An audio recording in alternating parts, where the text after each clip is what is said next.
This is weird.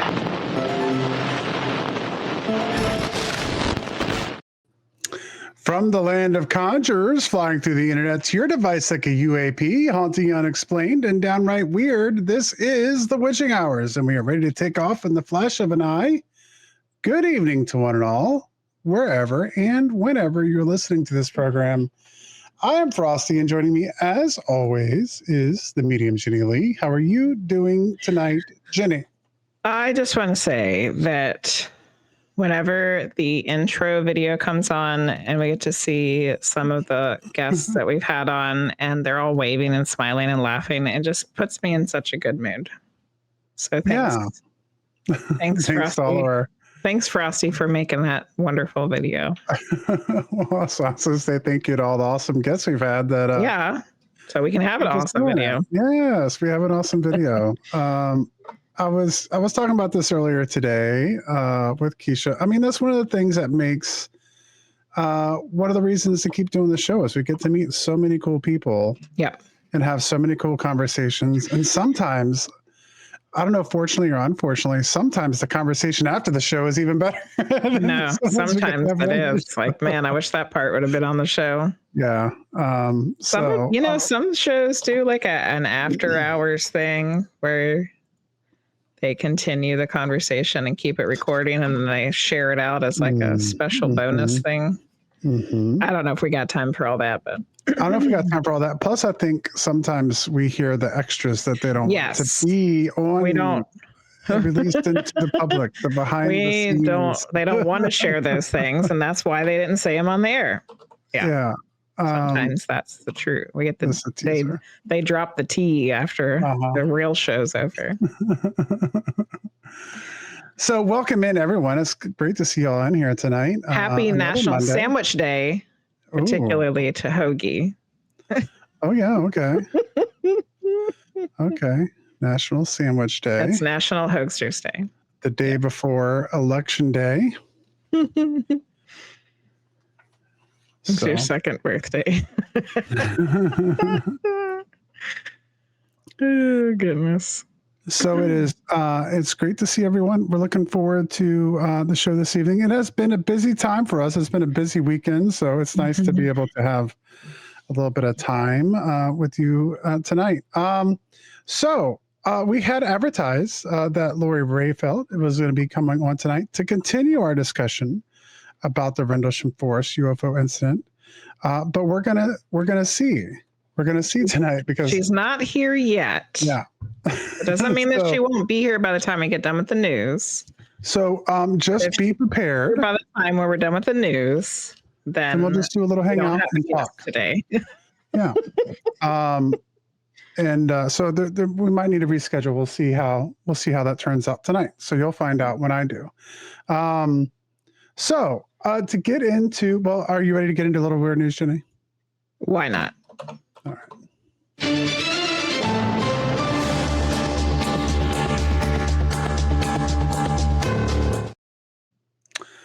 All right. Something that you had brought to my attention. Well, let's see how this went today. You said what, Jenny? I said a lot of things today. You're going to be more you specific. said, look at this. Look at this. I have. What did you have? There was a story about a UFO app, and people are reporting submersibles. Yeah, and she said, "You should put that in the weird news." And he said, "I think it's already in the weird news."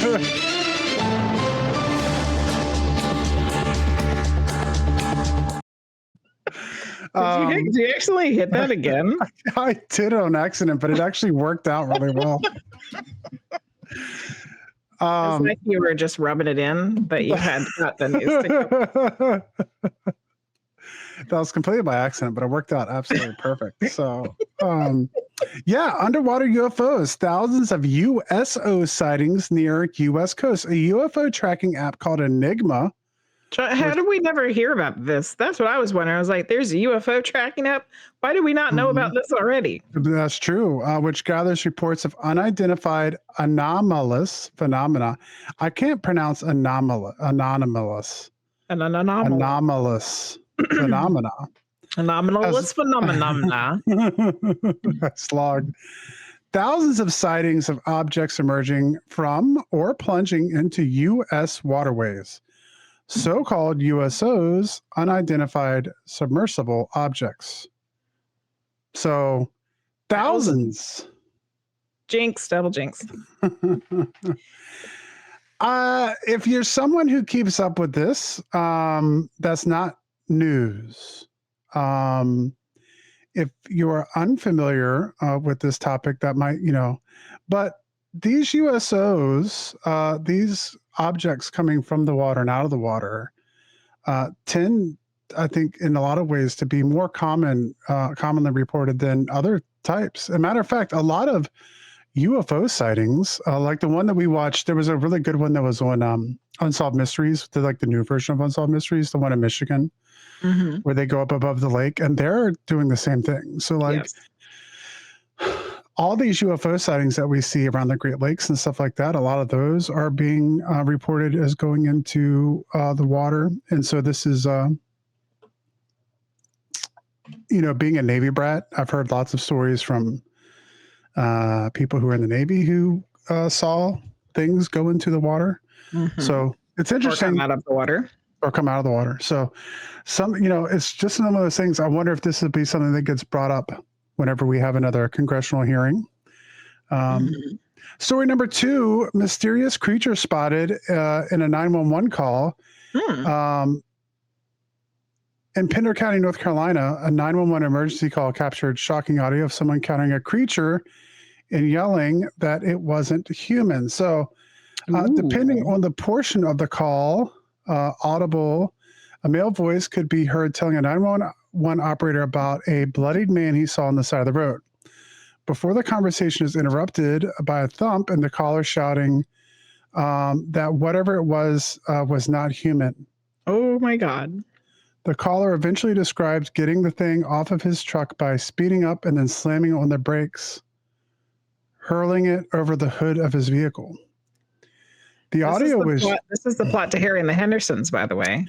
The audio was shared in several TikTok videos. Yeah. It's been viewed millions of times, and the call audio was also shared to other social media platforms, Facebook, Instagram, YouTube, all the normal suspects. The audio shared on social media was from a real 911 call made in Pender County, North Carolina. Wow. The driver did not have a dashboard camera or any video, so no video evidence. But a terrified man. Details about what it looked like? No, it was bloody. And he hit a creature. Thought it was a person. Yeah. But then it wasn't. So the command log shared. So the share. So near the beginning of the call, 45 seconds before the thumping sound could be heard, the caller said he was traveling on Interstate 210, just past Patriots Watch community. Later in the call, he told the operator he passed a road and eventually pulled into a parking lot. There were about 6 minutes in the call between the caller naming the first location and the last location. So the call lasted about 7 minutes. The call log shared by the sheriff stated that no one responded to the scene. No one who responded to the scene was able to find anything or anything struck by a vehicle. They did a drone search, which was unsuccessful. Did they find any blood? It doesn't say. Not that it says in the story. So, but the thing about it is the idea that someone was willing to call 911. Yeah. A lot of people thought that it was completely a prank, but evidently they have the actual tape released by 911. That's taken a little far because that's, that can be a crime. Yes. All right. I don't know. It's a crime. It is a crime. So interesting story to keep an eye on. And finally, another one that's been crossing I kind of ignored it a little bit the first couple of times I saw this, but the mystery metal sphere sparks UFO debate in Colombia. In early March 2025, residents near Buga, Colombia reported seeing a spherical object flying overhead and subsequently found on the ground. The object, now dubbed the boogosphere is being studied by scientists who believe it may be an instance of an unidentified aerial phenomenon. Huh. The sphere appears to have no visible welds or joints, which is unusual for human manufactured items. Its surface is engraved with symbols. Some are suggesting could be ancient scripts. X-ray and imaging studies revealed that the sphere contains 3 metal layers and a set of inner microspheres, 9 or more inside the structure. And some researchers are open to the possibility of it being not having a non-terrestrial origin. Microspheres, like they're microscopic? No, just like smaller spheres are inside. Okay. I can let me get that up real quick, and I can I'll put a picture in the I'll put a picture of this for those who have not seen it in the Discord? yeah, in the Discord.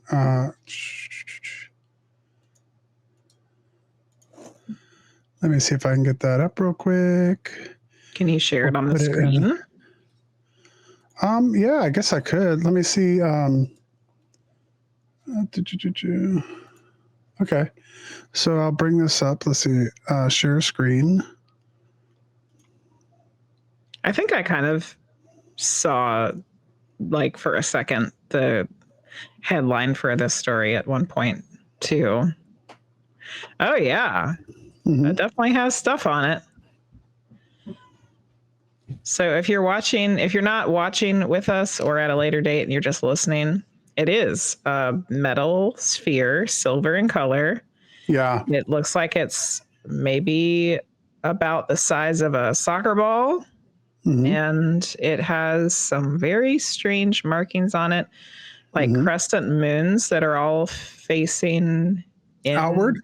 Yeah, facing outward. And then which makes a circle on the inside, and there's triangles that fill in the spaces, and then there's a square in the inner part with some lines coming out and dots. The lines and almost look like they almost look like a circuit board. Circuit board, yeah. And then there looks like there's some kind of inscription that looks like it could be some kind of lettering or hieroglyphics that go around.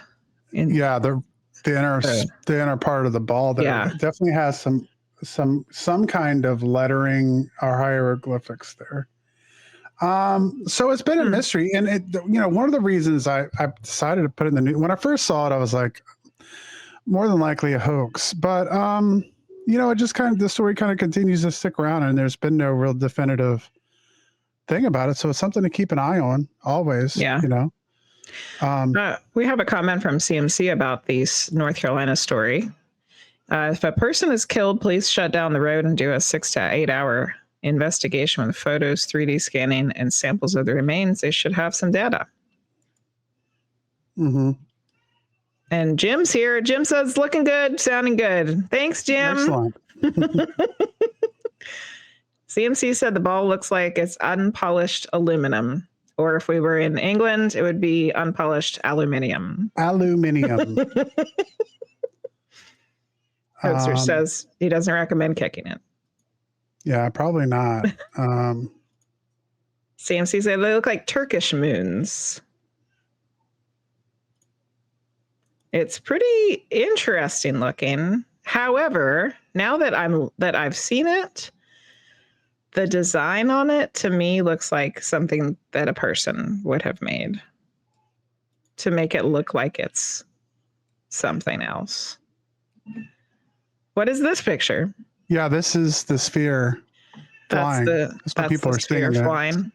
Mm-hmm.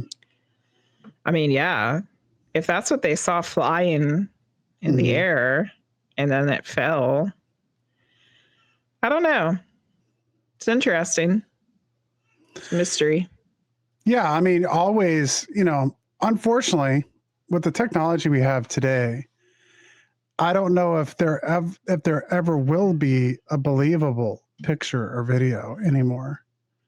I don't know. I know. Yeah. So like if some kind of ET craft were to land in Washington, D.C. tonight, and I saw that video come across my Facebook feed, my first reaction, even being the even being the co-host of the Witching Hours, I think I might just say It's fake. it's fake AI hoax. And so, It's a hoax. It's a hoaxsters. it's a hoaxsters. It is National Sandwich Day. Maybe they'll come today, hoaxers. But but the other part is, I mean, I guess to a certain degree, you have to almost go back and say, well, we're gonna, we're gonna have to keep open-minded about something until it's disproven, because so much stuff can be faked. I don't know what you do with it. I really don't. So Irene said, is it cliche to say it looks like part of a weather balloon? Shadow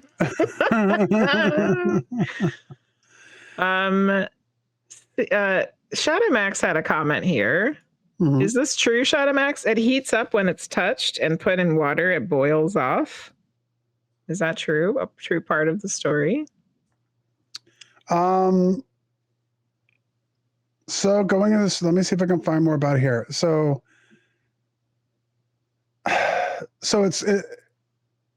there are results that are controversial. So another thing I forgot to mention is the dating on it. Supposedly it's been dated, and the date goes back to 10,560 BCE. Yeah, that sounds like a horse fucking. Well, that's what I'm saying. I mean, I don't have the object to run my own personal tests on it, nor can I carbon date. No. But it went through so. How did they carbon date it if it's metal? The sphere was submitted to Applied Isotope Studies at the University of Georgia for radiocarbon testing.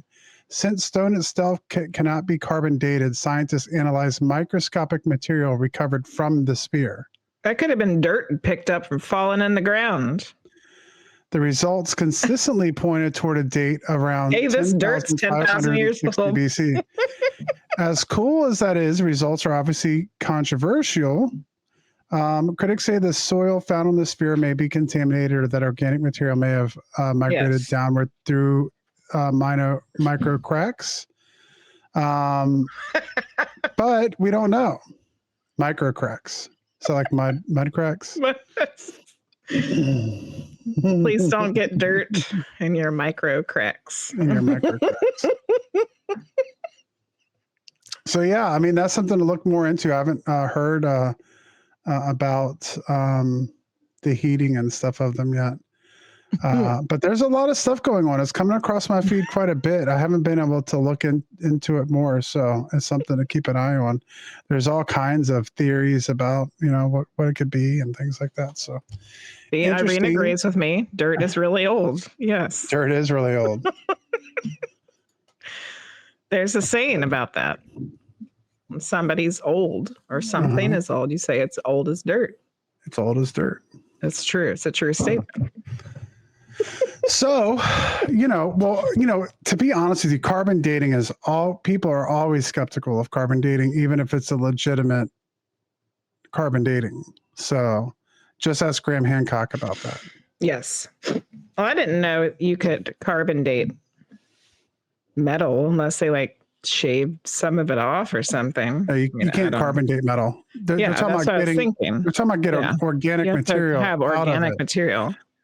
But what they're saying is that's a way that you can date those things. If you find, so for instance, if you were to find some kind of carved stone, yes, and there was some decay in there, more than likely, in order to get inside of that, it would have to come from that time.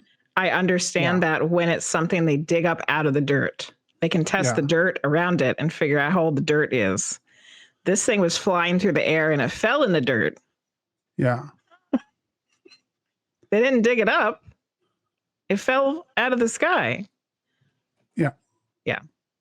No, I mean, that's what I'm saying though. I mean, there's no way to know. But they have it at universities doing research on it. So I'll take the information that's coming out of there, I reckon. Yes. You reckon. More than I will from YouTube and some guy who's posting something on Twitter. So yes. Yeah. Yeah. Interesting stories today. Yeah. Controversial.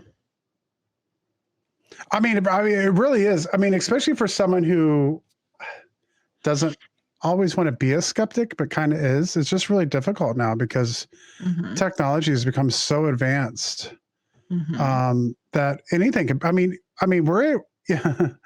we're in danger of everything we see. We're in danger of our whole reality being a hoax at this point in time. Yes. I think I shared my first AI video with you, thinking that it was real, and it was a cat video. Got me with the cat video. Cats on the trampoline. That was bunnies. That was bunnies on a trampoline. No, I don't wasn't know. It? It was just some kind of cat video that was fake. Oh. It was AI. Yeah. I realized it after I sent it.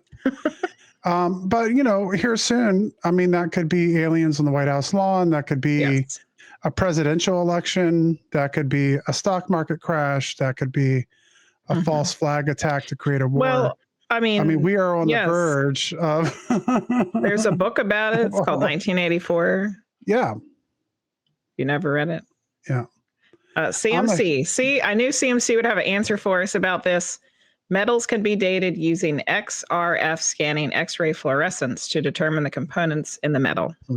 Thank you, is that the difference? Is that the difference between trying to date stone and dating metal is different, I guess, there? Because I know that you can't carbon date rock because that was one of the things. Who was the guy who had the show back in the day on like the History Channel or whatever? Walter. Oh yeah. He was the one trying to prove that Scandinavians had come to to the Midwest before British arrival, and he was an expert on like stones and rocks. Yeah, he was a geologist. He was a geologist. Yes, that's the correct word for it. Yeah, and he could on rocks and stuff is called a geologist. He's one of them people that's an expert. He's real good at looking at rocks. He does stuff with teeth. He looks at teeth. Like he's called a dentist. No. So yeah, like I remember him talking about how you couldn't carbon date rock, but he could look at weathering. Yes. Because depending on the type of the rock, it would weather in certain ways. And so I didn't know if that was true with metal also. So that's good to know, CMC. Thank you for that information. CMC said the XRF can trace human advances in metal processing through time. Yeah. And I know also that they can figure out they can figure out what kind of metals, and they can figure out where the metal parts came from, and it gives them an idea of the location. And yes. So essentially that would be kind of CMC, almost like determining whether something is like an out of place artifact. So like if you were to find a kind of metal we didn't know were created, or a process in which that alloy was created that hadn't been known yet, then you can figure out the date from that essentially. Something like that. I guess so.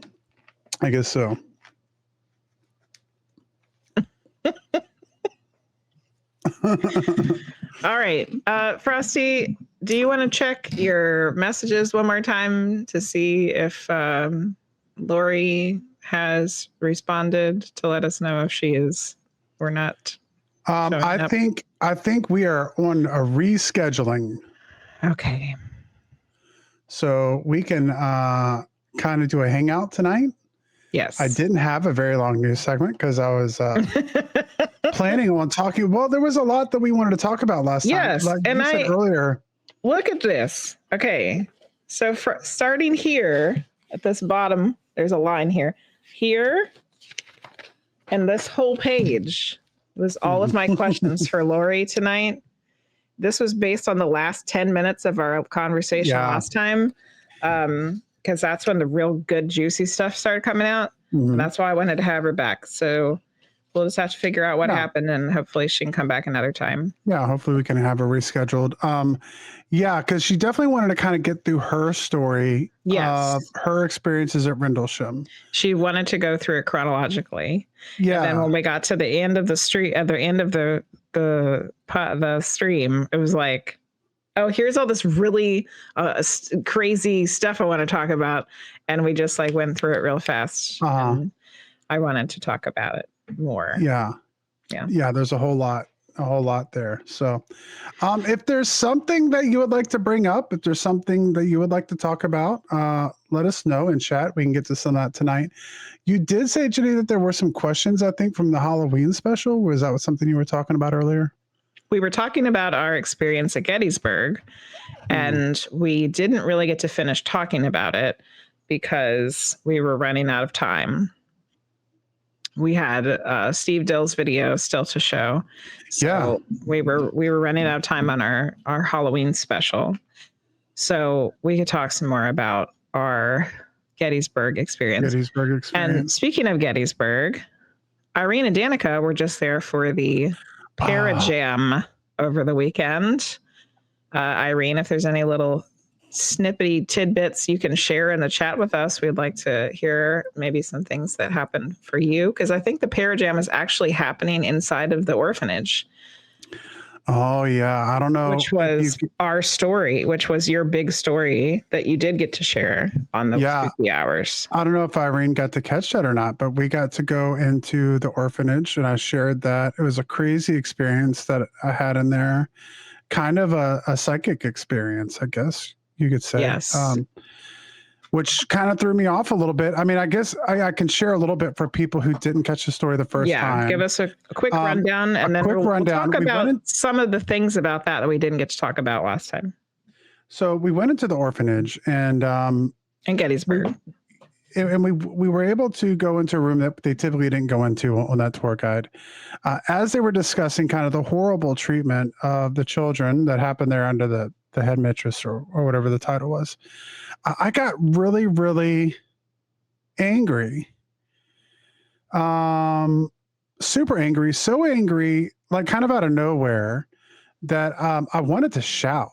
I wanted to like scream, and I felt like I didn't see anything, but I felt like there was a shadow or something in the doorway of the room of the chapel. And I wanted to, I just wanted to start shouting at it, which was kind of in my head. I was like, don't do that. That's going to be really embarrassing. Like no one, like we were invited by Sam Baltrusis to come, do some panels and stuff there. And I was like, you're going to make a fool of yourself and you're not going to get invited back to any cool stuff because you're too weird. Don't be too weird. And so I kind of be honest. I don't think we could be too weird with that group. With Sam. No. But I don't know. For some reason, I wanted just to start yelling because I just kept getting more and more agitated by what had happened there. So finally, I just told everybody how I was feeling because I was afraid that I was just going to start erupting and yelling at any moment. So I was just kind of like, I feel like yelling, like I really want to just yell really loud right now. And I just kind of told everybody what I was feeling. And I had never experienced that before. Yeah. Like just like this kind of weird emotion of just like this welling of anger that was rising. And there was at least 2 or 3 other people that said the same thing. Yeah. That they felt very angry. Mm-hmm. And it was all happening at the same time. So Irene said, yes, it was in the orphanage. It was a great spot. Makes sense. There is something in there that manipulates your emotions. Well, that makes sense because my emotions were definitely being manipulated.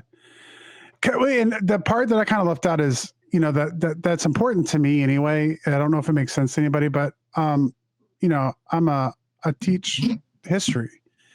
And so I have to talk about history a lot. And one thing I've learned being an historian is you don't get to talk about good things very often. Like 99% of the times I'm talking humans about have notoriously horrible things. It's like going from one war to the next war to a depression to the way these people were treated, to the way those people were treated. It's just not a very positive discipline. Like sometimes you get to talk about cool stuff, but most of the time it's not. So I talk about and hear terrible things all the time. I read about terrible things all the time. Mm-hmm.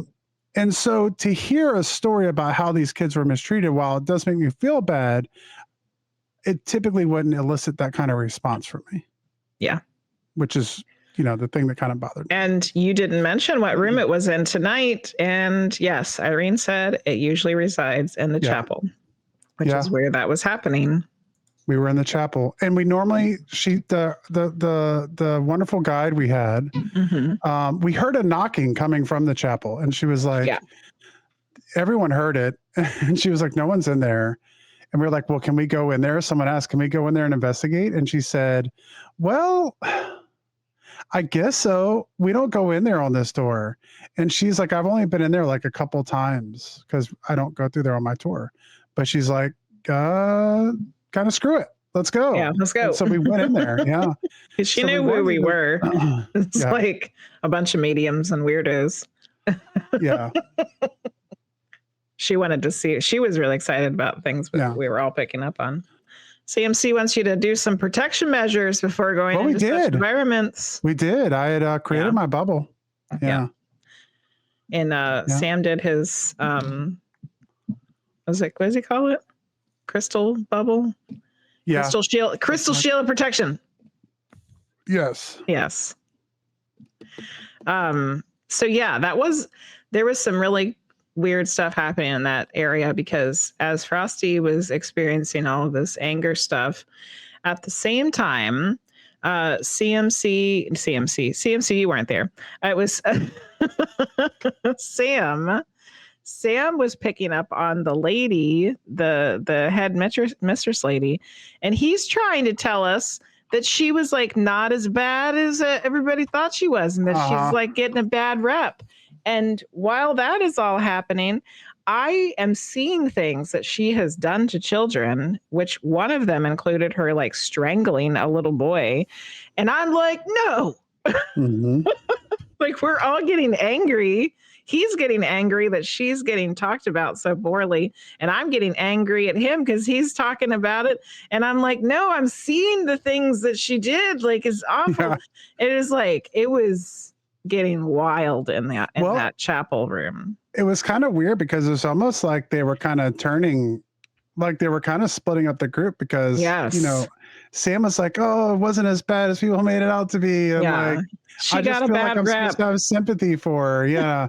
And then I'm like, I'm like, no, Sam, no. It was terrible. Yes, Allison, you are protected. Very manipulative, Irene. Yeah, very manipulative. I did. I was standing up to her. No, you're awful. We didn't get to do a real long investigation, though, Irene. So, like, we were in there for maybe, I don't know, 15 minutes or 20 minutes, maybe. And then even if it was that long. And we did get to go to the Ginny Wade house also. Yes, which also Irene also said that they had a great event. The Parajam was a great event, and they got to hang out in the Jenny Wade house, and they got a laughing EVP. Oh, that's very cool. Yes.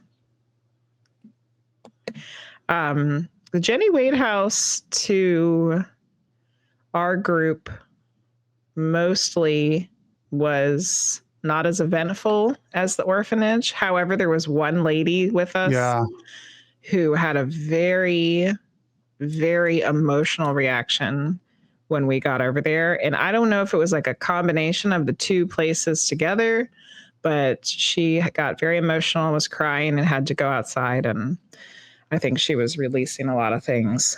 But yeah, the Jenny Wade house felt a lot more peaceful to me anyway. It felt like homely, like a home, like it still felt like a family place. And I think that is from the story about her sister wanting to keep her memory alive.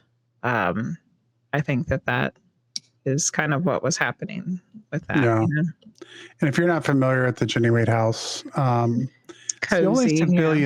only civilian death that happened in Gettysburg. A woman that was baking bread for Union soldiers is in her kitchen, and a bullet comes through the door and kills her. Yes. It went through two doors. It was the front, like the side door and the door of the kitchen. It was crazy. Yes, Irene, let's go back. Go live. Yes. Yeah. Irene, did you feel that way in the Jenny Wade house too? That it was just like a little more, like it felt friendly. To me, that's the way it felt. Like nothing seemed oppressive in there. The basement, I don't know if you got to go in the basement. The basement was a little creepy, but I think it's just because all basements are creepy. Basements are creepy. You know? Yeah. Yes, Denise, it's a very tragic story. Absolutely. Yeah. The story gets crazier because there's like essentially like all these childhood friends that all end up kind of growing up in Gettysburg together that end up dying in the war. Mm-hmm. And like they all die within a couple weeks of each other. It's pretty wild. Gettysburg, I said this last time, it was somewhere that, I was excited to go, but it surpassed my expectations. Yes. For what I thought it would be. And I'm super excited to go back. So whenever that is. Yeah. Chico had a good comment here. I feel like there are levels to spirit/energy, and when in a space where horrific events against humanity happens, it makes sense the remaining energy that lingers would impact those who enter that space. I had similar experience when walking the grounds of Auschwitz. I don't know how I feel about going to any place like that with the Holocaust. Like we have a Holocaust museum here in Richmond, and I have been very wary of just going there. I feel like it would be too overwhelming for me. I think in order for you to go somewhere like that, to like Dachau or Auschwitz or something like that, if we ever went there, you would have to probably turn off completely. Which I don't know if that's really possible. Yeah. Irene said about the Jenny Wade house, yes, same, and some of the emotions that the woman felt too, a sadness. Had a lantern in a plastic bag turn on when I said I couldn't see in the basement. Oh, see, somebody was being helpful. Yeah. Yeah. Not easy to turn it off all the way. Yeah. Yeah. I mean, I'm just saying, like, I think you would almost have to. I think it would be too overwhelming to. I don't know. I mean, I'm asking that question out loud. I don't think I would ever watch it, and I don't think I'd ever want to do it. But I don't know. Have there been paranormal investigations done at places like that? I don't know. I don't think I would want to participate. No. I don't know if I would ever even really necessarily want to watch it, an investigation done somewhere like that. But I don't know. It's just. But there has to be activity there. At the same time, like people investigate places where horrible things happen all the time. Yeah. Yeah. So what makes it different? Is it just because it happened at such a huge magnitude of people? I don't know. Yeah, Irene said the Titanic exhibit has been investigated. Yep. Yeah.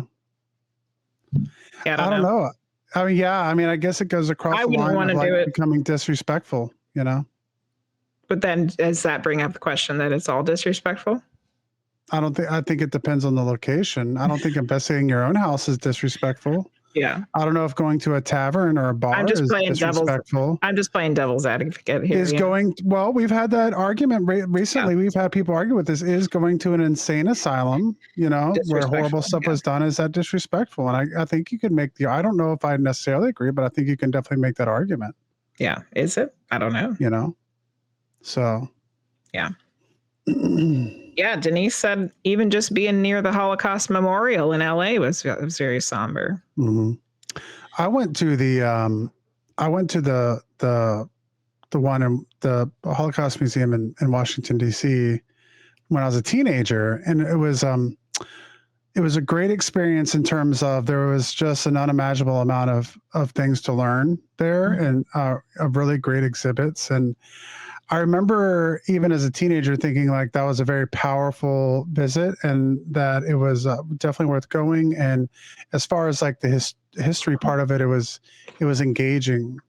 And I always said that I wanted to go back, but I've never gone back because it's also like a day of knowing that it's going to bring you down. Yeah, Yeah. If you're trying to go spend a day to do something fun, that's not I it. have a day with the family, Yeah. and we have some time together, and it's hard to to make that be the Yeah. destination, even though I Let's go know they're spend wonderful. all day being really Yeah. sad. Well, see, I know people who I went to college and stuff with that work at the one in Richmond, and everyone Yeah. always tells me how great it is, And and I'm I sure it just is. Yeah. I just can't. We'll go one day. We Yeah, definitely need to we go. will. Yeah, And it's not that I don't want to go. I just feel like it would be very difficult yeah, for sure. emotionally. Um, I had an experience like that just going to a Pompeii exhibit. They had Mm-hmm. a Pompeii exhibit at our science museum, and they had one of the people. And it's not even the person; it's a mold of the space where the person had been. And I got very emotional just from looking at it, and I just was crying. So Mm-hmm. that was just like one person from a tragic event. Mm-hmm. What happens when I go to the Holocaust Museum and have to see a pile of shoes? I'm probably going to lose it. Chico said, for me, because of how I felt and viewed my experiences, I felt I was honoring those who walked the grounds because of the profound respect that I have for their lives and what they endured. So I guess it is all about perspective, and that's That's true. a very good way to think about it. Chico, you always have a very insightful way Mm-hmm. of explaining things and looking at things, and I very much appreciate that. Yeah. If I can think about it that way, I can Mm-hmm. probably I can handle it better, probably. Yeah, it was hard, but honestly humbling and life changing. And I think I did when I went as a teenager. I think I kind of felt about that how important that was. Yes. Also to make sure that you paid respect and stuff like that Absolutely. As well. Irene said Pompeii. Yes. How about Ground Zero? Frosty, didn't you get to go see the 9/11 space in New York? If you are watching the show or hanging out with us now, then you already know Medium Jenny Lee. But did you know you can book a private session, explore her spiritual services, or check out her latest content all in one place? Head over to mediumjennylee.com. Whether you're seeking guidance, answers from beyond, or just curious about what the spirit world has to say, Jenny offers personal readings, mentorship, and more. Don't miss your chance to connect directly. Visit mediumjennylee.com and take the next step on your spiritual journey. Your journey to the weird is just a click away. Where the Twin Towers were? I did like around 2005. So it was a few years Pretty after. Close. How was that for you? Well, it was, well, at the time I will say I wasn't looking at it from like a woo-woo perspective. Yeah, because we weren't into woo-woo things yet. Yeah. I was actually there touring with a band. Yeah. but we all wanted to go. Like we had a day in New York after the show. And we were like, we need to go to Ground Zero. And we went and we paid our respect. And it was, it was heavy.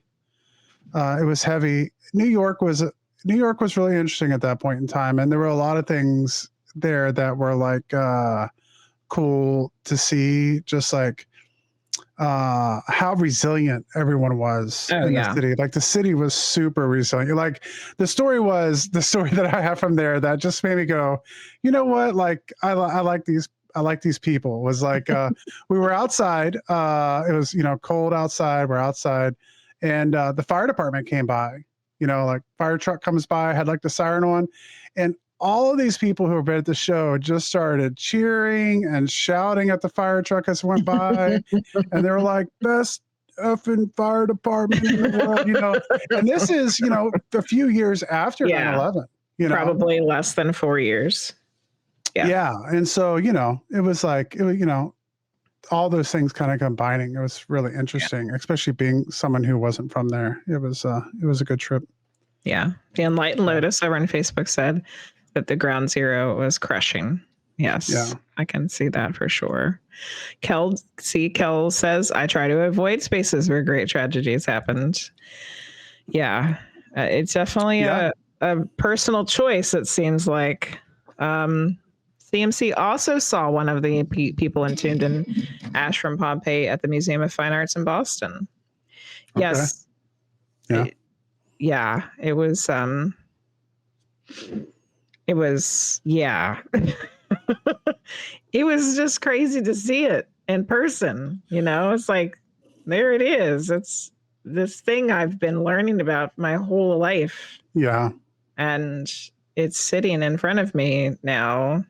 Yeah. But it was also very emotional.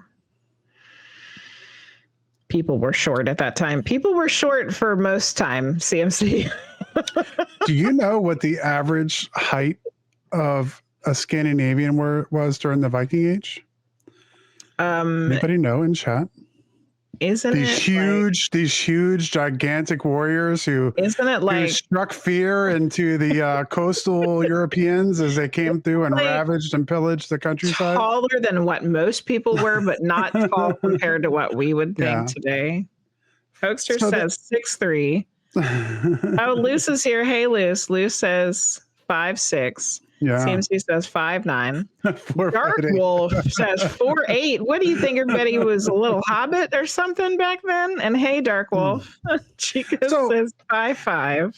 The average Scandinavian was somewhere between 5'6" and 5'9" at the time. There you go. But CMC had it. A Viking was a profession. So essentially a warrior. So you can imagine, just like our modern day football players tend to probably be a little bit bigger than the average person, right? Mm-hmm. Average basketball player, a little taller than the average person. Viking would have been bigger. Viking would have been a little taller than the average Scandinavian. It would have been the stronger, bigger for the most part, not always. So yeah, but you could probably say maybe about 5'7", 5'8". A tall Viking probably would have been a little over 6 foot. Yeah. Would have been a giant. But that's comparing to the British at the time, who were average males were around 5'4", 5'5". Yes, because they were hobbits. Mm-hmm. Lou says that they're still short in all times. Yeah. So another thing that's interesting, though, because we're talking about museums and going to certain locations, and that's interesting too, going in with abilities. Yeah. And going through museums, because you've kind of gone on a few different trips going through museums before, right? I mean, kind of not hard to do going through museums. I mean, I work at one. I have an experience. So I will say where I work. I work at the Virginia Museum of Fine Arts. We have a very wonderful, amazing collection. And we have a lot of antiquities. We have a room that has a giant sculpture of Augustus. He's missing his nose. And then we also have, in that same room, there's a mosaic from a Roman building. And then along the back wall is walls. Like somebody stole some walls from an Egyptian whatever, and it's up on the wall, and it's carved with images of basically a battle. And whenever I go in that room, I walk through it quite often, it's like there's like a very strong energy in there, and I don't know exactly which piece the energy is coming from, or if it's like a collection of energy from all of those pieces together. To me, it feels like the energy mostly comes from that Egyptian wall piece. But we also have a mummy. We have a mummy there, and I definitely think that he comes to check stuff out sometimes. Because when you go over to see him, it's like, he's checking up on it. So, yeah, I definitely have some museum experiences. Yeah. So there we go. There's another teamwork takeover. Just stay at some stay at a history museum. A night at the museum. Yes, that's a great movie. Yeah. Yeah. Denise said, I heard Australians are on the shorter side. Maybe. Well, it depends on what Australians are talking about. Is it the Aboriginal people or is it the British folks and the United Kingdom folks that went over? And you were telling everybody the average height for a woman in Viking Age was 5'2". Yeah. So Luce would be good. Which is still taller than most Europeans, but Really? Yeah. Mm-hmm. Yeah. Wow. Well, it's malnutrition. Yeah. Not a lot of access to meat. Mm-hmm. So mostly a grain diet for most people then. Especially so the reason why the Scandinavians are bigger is because like in Great Britain, most people would have had a grain diet. They wouldn't have had access to meat. They couldn't hunt because it was illegal to hunt because the deer belonged to the king. Yeah. But in Scandinavia, people could hunt and fish. Yeah. And so they had more access to protein. Yeah. Dang. Mm-hmm. Mm-mm-mm. So what other experiences do we have at Gettysburg? Did I talk? You told the story. You told the story about possibly seeing the apparition the night before and not noticing. Did I tell that story? Yeah. Okay. Yeah, we talked about that. Yeah, that was weird. Still don't know what to think about it. And that also brought up a question. I don't know if if you're in chat and you want to chime in, I'd be curious about if Irene has an opinion on this as well, if she's still hanging around.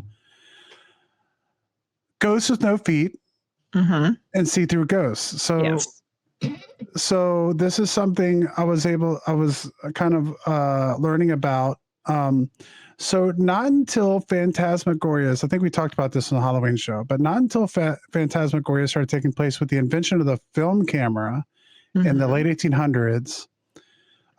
So when they created these Phantasmagorias, they would use film to put scenes over top of other scenes. And one of the things they would do would be like skeletons and ghosts.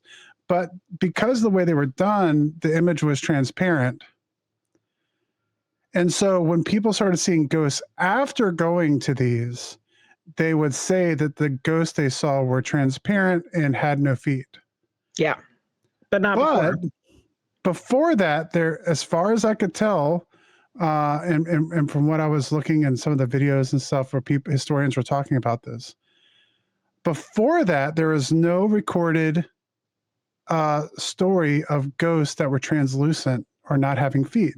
They always looked just like a real person, maybe in a different time frame of clothing, and they would appear and disappear, but they were never translucent, and they always just looked like a regular human being, which makes me wonder if that is the case, if when we see apparitions, they actually do just look like regular human beings, maybe with different period clothing.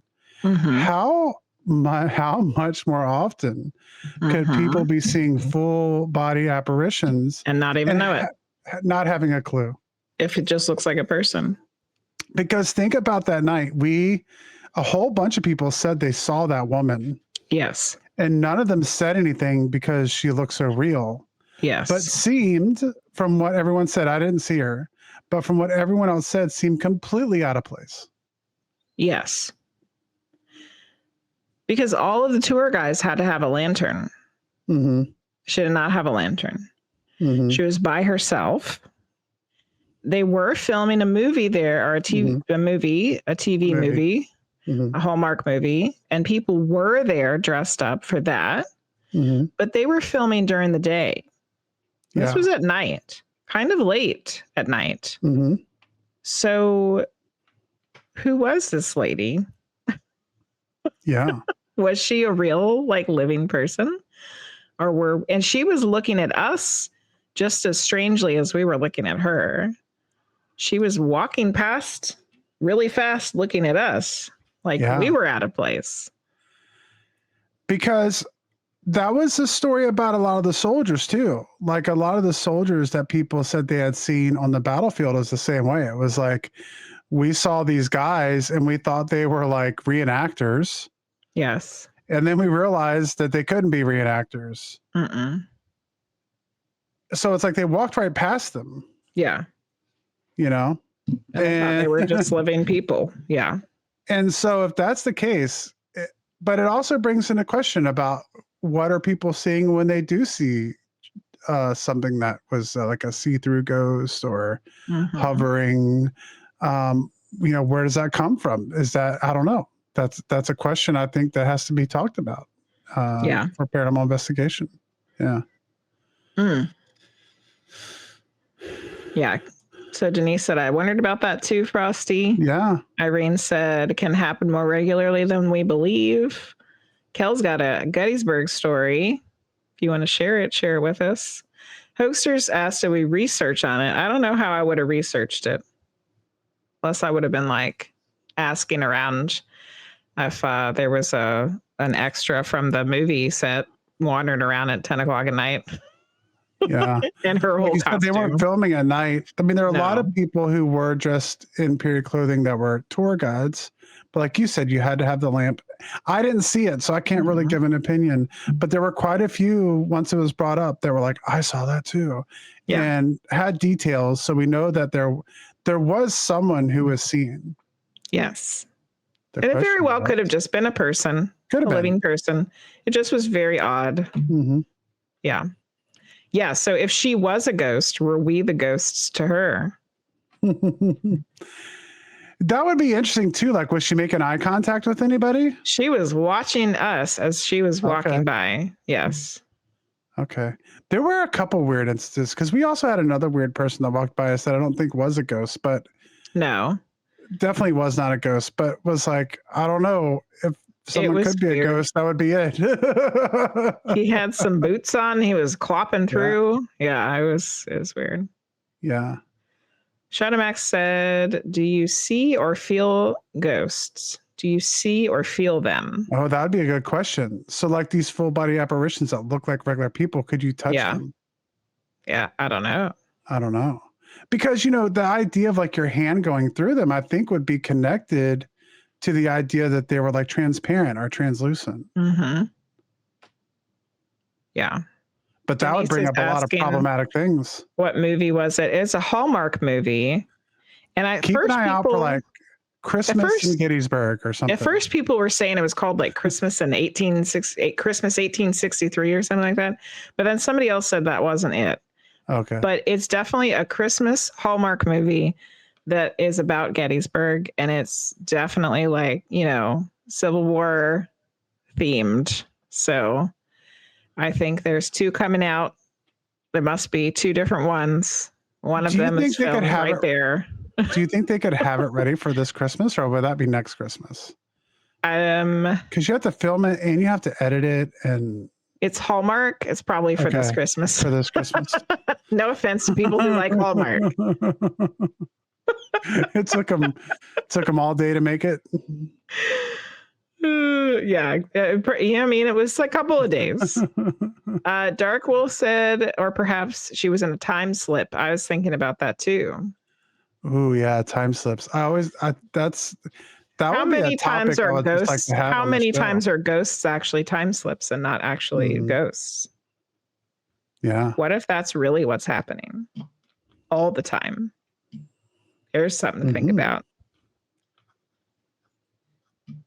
Denise just got the Hallmark Channel. She's going to keep an eye out for it. There you go. If you find the title, let us know. Yeah. Yes, Enlightened Lotus. There was a movie called The Others, I think, with Nicole Kidman. That's a great movie. And they thought they were being haunted. The ghost thought they were being haunted, but they were actually the ghost. Yeah, that was spoiler alert. Yeah. Well, the movie's like 20 years old. I know, but what if nobody's seen it before?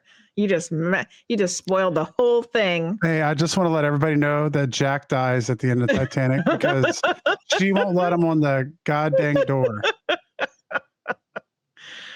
Irene has a guess at the title of the movie. I fell in love with a ghost on Christmas in Gettysburg. That's an excellent. That's an excellent one. Look in your local TV guide. Okay, Kel's story of Gettysburg.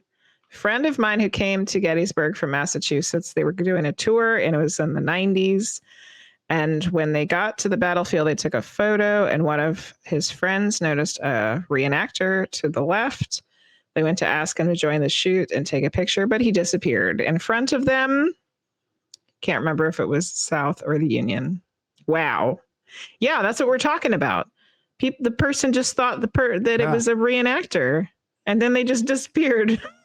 That tends to happen a lot of the stories we heard at Gettysburg. That's the way it was. Like, people thought it was real people, and then later, or realized in the moment, like, no, that can't be true.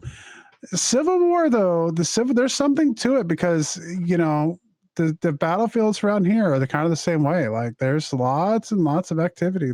It's just. Yes. Hosters is wondering if me and Frosty will be in the movie in the background. We actually were walking very quickly past the movie set while they were filming at one point, because we were late for our bus tour, and we were like literally hauling butt. So if somehow they accidentally show the background of the modern day, or there's Wrong an outtake direction. reel or something, I don't know. Yes, the one with Bruce Willis and the kid. I Sixth see Sense. dead people. Yeah, that's a good one too. Yep. Yeah, it's interesting. I mean, those are the things that get interesting to me about paranormal investigation. Those questions about the differences between full-bodied apparitions. How could ghosts manifest themselves? Because I think that really changes the game. I think if all of a sudden just what you think is a normal person on the street is a ghost is a little bit different than seeing the blue tinted, Ghostbusters librarian. But then also the idea of like thought forms, and there's so many things that you can get into to figure out what's going on with that. So yeah, it's very interesting. Yeah, that whole time slip thing reminds me of an old episode of Ghost Hunters, where they went to some, fancy frou-frou house. It had been somebody's mansion, and they go into the lady of the house's room, and they get an EVP where she's like, "What are you doing in my room?" And that makes me wonder if that was more of a time slip than she's a ghost.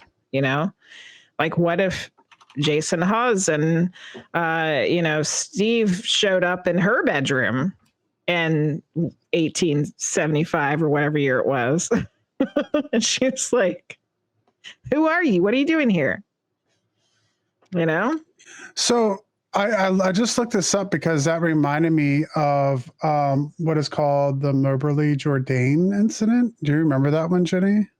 You have to refresh my memory. So just kind of reading off here, because I remembered it, but I don't have all the details. So one of the most famous time slip stories happened in France. Yes, the two ladies who go and the two Oxford academics, Charlotte Moberly and Eleanor Jourdain, claim to have traveled back to the late 18th century in 1901. So they're walking through a garden, and they just describe seeing people in period clothing and Marie Antoinette.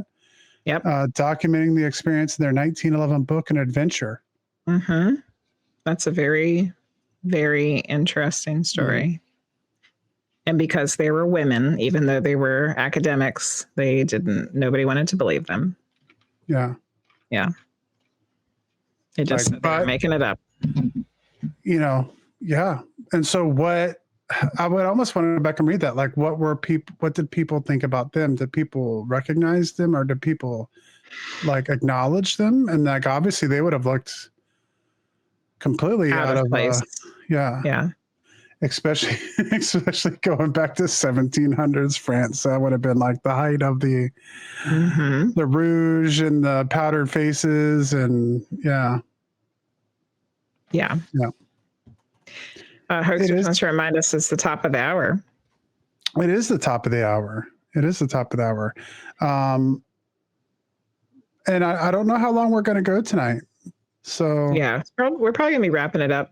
I wanted to read some people's comments here. Chico said, I think energy, ghost, spirit can likely be felt and seen, and probably in a variety of forms too, both because of our perception and theirs. What if they don't know they're dead? What if they know they are but are lost? There's too many what ifs. Yeah. The good thing though is, I mean, that's part of things that you can focus in paranormal investigation. Like if you really wanted to try to hone in on answering certain questions like that, you could focus on those things in your investigations. So many investigations are really broad, like asking really broad questions and really kind of, does anyone here, want to talk about, just trying to get any kind of paranormal activity. But, if you were really dedicated and wanted to, investigate a lot, you could ask those kinds of very specific questions and see if there was some kind of evidence that you could get for that, Yeah. Hoaxers is saying he's been touched by ghosts a couple times in the past, like a tap on the shoulder or felt like he's walking through his body. Yeah, I think I got touched for the first time at Boobies Brewery. Tapped on touched on the back of my head. Right? Yeah. Tapped on the back of my head. So CMC said, I'm a war historian, among a few other things. CMC, among a few other things.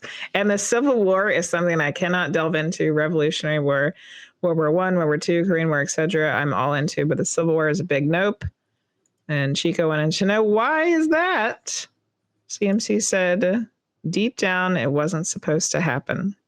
CMC, elaborate on that. What do you mean it wasn't supposed to happen? And then Kel wants to know, do you guys one day plan to go to the new museum in Egypt? That would be fantastic, Kel. Team Weird Takeover 2027. Egypt. All these other people get to go to Egypt. Cindy Kaza goes to Egypt. Suzanne Spooner goes to Egypt. Whoever else. There's so many people. Maybe one day. Yeah. Yeah, guys, imagine we get a good get into the Great Pyramid and get Jenny the channel. Except, we also have to remember that Team Weird is also Team Broke. So it will be... We try to keep things local and affordable. Yes. So nobody will be there. Guys, we're taking a step up this year because of Team Weird Takeover, we're going to have running water. We're gonna have to remote view that one, Kel. Let's remote view the Egypt Museum. Yeah, I mean, we got working bathrooms this year, guys. So we're taking a step up, baby steps. Team, all we got is cookies, pizza and tacos. Yeah, pizza and tacos. Oh my goodness. No, I mean, but we've talked about that one day if we ever could. That would be a wonderful. We got to get all those boats to rise first before we can plan that one out. Denise said, I wish people asking questions to the spirits if they leave more time for spirits to answer instead of rushing to the next question, missing out on possible spirit answers. I have noticed that many times on investigations and TV shows and such. Yep. Well, one thing too, Denise, I think that tends to be a little better sometimes when you get smaller investigations. The bigger the crowd. I personally believe kind of going in like the public investigations, especially like the one we did in Gettysburg, that was cool because it was really a tour that had a little bit of investigation mixed in with it, which was fine. But if I'm doing an actual paranormal investigation, I would prefer a small team. Yeah. It's really difficult to do a proper investigation when the place is just overrun. Yeah. Chico wants paranormal to be normal one day. I think we're getting there. And then CMC's just opened a big can of worms here because he says, in response to the why does the Civil War feel like it wasn't supposed to happen, by saying, feeling like something failed in a way that was not anticipated by the authors of this simulation. CMC, how dare you bring up this whole giant simulation conversation when you know that the show's almost over and we're trying to get off early. Getting out early tonight. Simulation. We talked about 2 topics tonight that I would like to bring guests on to talk about on the show. I should make a note. You should make a note. Time slips and simulation. I would love to have an astrophysicist on the show, which we haven't had yet either, You to should talk about start some of this searching for quantum. one. Yeah. Let's Well, get Michio Kaku. There you go. if we Send only me an had, email. and we have a producer for those things now. Oh, yeah. We're good to go. Can we announce that on the Yeah, air? I'm sure we can. Yeah. Would We you like to have, make the formal announcement? Yes. We have a new member of our Witching Hours podcast, and we have hired a producer officially to help us run things behind the scenes. And that person is Keisha. Yay, Keisha. Yay, Keisha. Keisha's going to be helping Yeah. us out with many emailing things with guests Yeah. and such.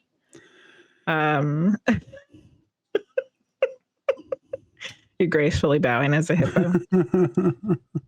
So welcome, Keisha. Not that you Yeah. haven't been helping us out for years doing For things, years, but yeah. this An makes official it title. officially official, not just mod, but also Yeah. Witching Hours producer. Yes. Mhm. Hoaxers is going to be sending you all kinds of unnecessary emails. That's the job. Unnecessary emails and necessary emails. All the emails. Yeah. Oh, CMC brought us all the way back around to the beginning of the conversation. I also feel that I would be profoundly affected by visiting a Civil War battlefield. So I can't go in the Holocaust Museum. CMC is not going to the Civil War battlefield. Mm. Gotcha. Well, holy smokes. Don't ever come to Virginia, CMC. I'm sure you've been here before, but like you could just be on one without even realizing Yeah. it because there's so many of them. You're just walking around. There's one. Turn around. There's another one. Yeah. Yeah. Literally. Yes. That's the way that it is. We have Like two Civil War spots just in our neighborhood. Yeah. Yeah. Yeah. Once you get in, Virginia is just, essentially from Petersburg all the way to Northern Virginia. Yeah, we live over the bridge from Petersburg, which is the siege of Petersburg and the crater. And it's like some crazy stuff happened. Yeah. Just down the street. Exactly. But you've been to Virginia many times and you loved it. I guess you weren't thinking about them Civil War battlefields. Yeah. We were talking about, I don't know if I mentioned this on the show or not. I probably have, but people were asking kind of about like,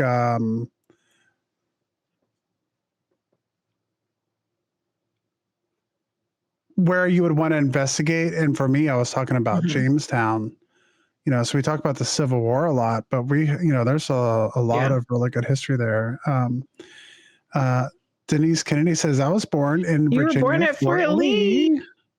It's Petersburg. It's right outside of Petersburg. It is technically in Prince George County, but yes, it is right there.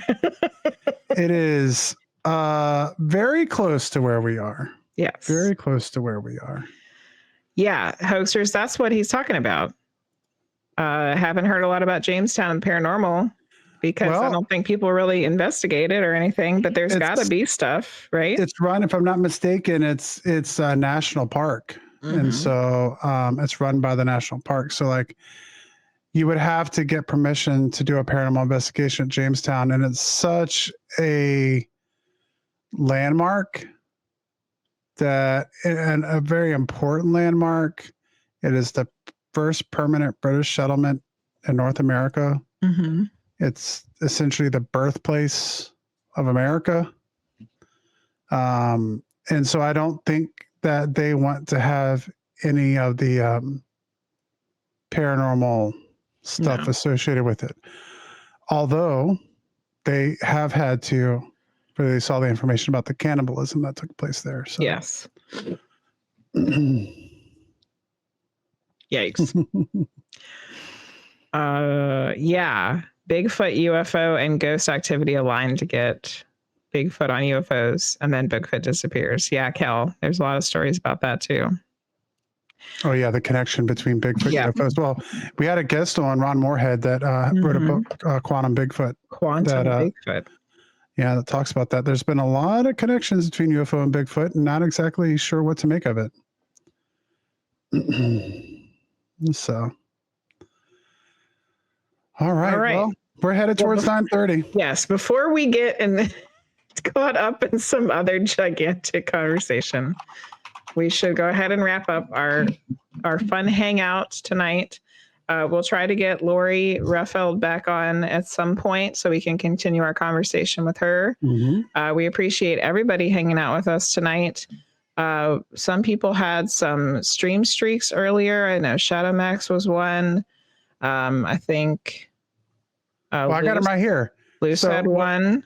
Go ahead. We had Culture Spun gave us a follow. So nice. Thank you for the follow, Culture Spun. Luce reached a 7 stream streak. Nice. Shadow Max reached a 20 stream streak. Awesome. You reached a 20 stream streak. Yeah, I got to restart since the Connecticut one messed me up. And Norris resubbed for 24 months. They're on a 22-month streak. Norris, thank you so much. Awesome. Yeah. And thanks to all our friends over on Facebook for hanging out with us as well. Yeah. We had quite a few chatters over on Facebook tonight. We always appreciate that. Yes, always appreciate each and every one of you for hanging out with us. So with that. Yes. So if you were listening to us at another time and another place and another time and place and time, we will see you all. If you're in a time slip even. We will see you all next time.